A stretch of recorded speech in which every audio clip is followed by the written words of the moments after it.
बांके बिहारी मंदिर की एक सच्ची घटना है और ये कुछ ज्यादा वर्ष पुरानी नहीं है। ये हमने पढ़ी थी, कल्याण जो पुस्तक छपती है उसके किसी अंक में लिखा हुआ था कल्याण के में।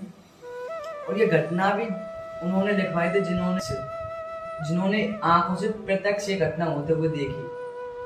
बांके बिहारी मंदिर के बाहर आपने देखा हो काफी जन बैठे रहते हैं मांगने के लिए, काफी लोग बैठे हो रहते हैं भगवान के मंदिर के बाहर मांगने के लिए। तो कोई महापुरुष भक्तजन थे, दर्शन के लिए आए, दर्शन करके बाहर निकले और कहा, उन्हीं भीड़ जहाँ पर भिखारियों की भीड़ बैठी हुई थी, सभी लाल लगा के बैठे हुए थे, बोले कितना बड़ा दुर्भाग्य है।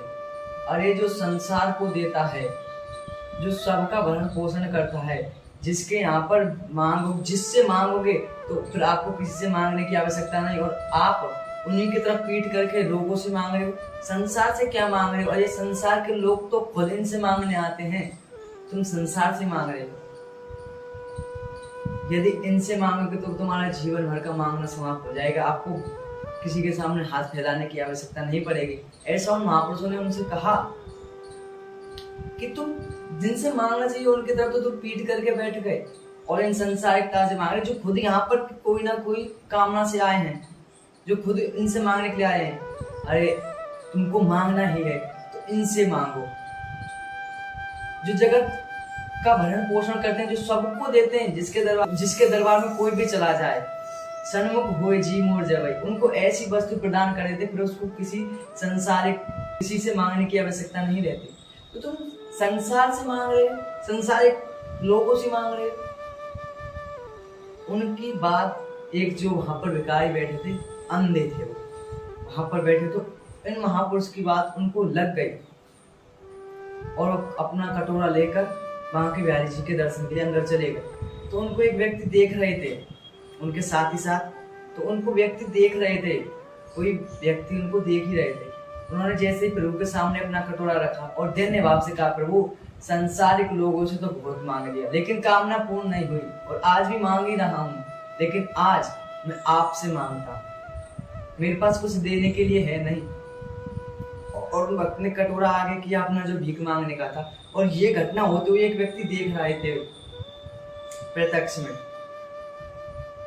उन्होंने कटोरा आगे किया और धन्य भाव से प्रभु के मंदिर में दंडवत के लिए लेट गए प्रभु के सामने। तो उसमें एक सिक्का गिरा उनके कटोरे में एक, अब पता नहीं प्रभु की क्या लीला, उन्होंने उस कटोरे को उठाया जो कि उनका भीख मांगने का था और यमुना जी की तरफ चल दिए, जो इस घटना को होते देख रहे थे कि प्रभु के मंदिर से उनको सिक्का मिल जाए।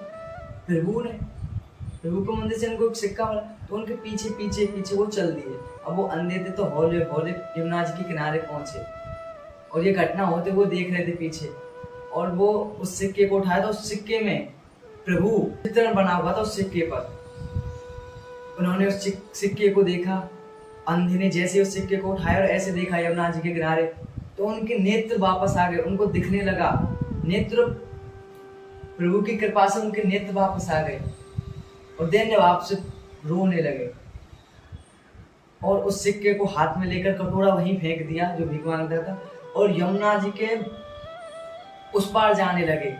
और कहते हैं जो व्यक्ति ये घटना होते देख रहे थे, उनके पीछे पीछे से जो मंदिर से उनके पीछे पीछे आ रहे थे, उन्होंने क्या देखा कि वह भक्त प्रभु की कृपा से यमुना जी को पार ऐसे करें जैसे कि यमुना जी के जल पर चलकर जा रहे हो, जैसे हम चलते हैं ना, ऐसे यमुना जी के जल पर चलकर जा रहे हो, और उस पार चले गए। और उन भिखारियों को आज तक उन्हें कभी किसी ने देखा नहीं। फिर ये होता है, और ये घटना भी उन्होंने लिखवाई जो इस घटना को देख रहे थे प्रत्यक्ष में, कि ये चल के जा रहे हैं यमुना जी को और उस पार गए, और उसके बाद उनको फिर पुनः कभी देखा नहीं गया। उन्होंने इस कल्याण पुस्तक के अंक में इस घटना का वर्णन किया था, उन्होंने ही छपवाई थी, पढ़ने में आए, देखो प्रभु की कृपा।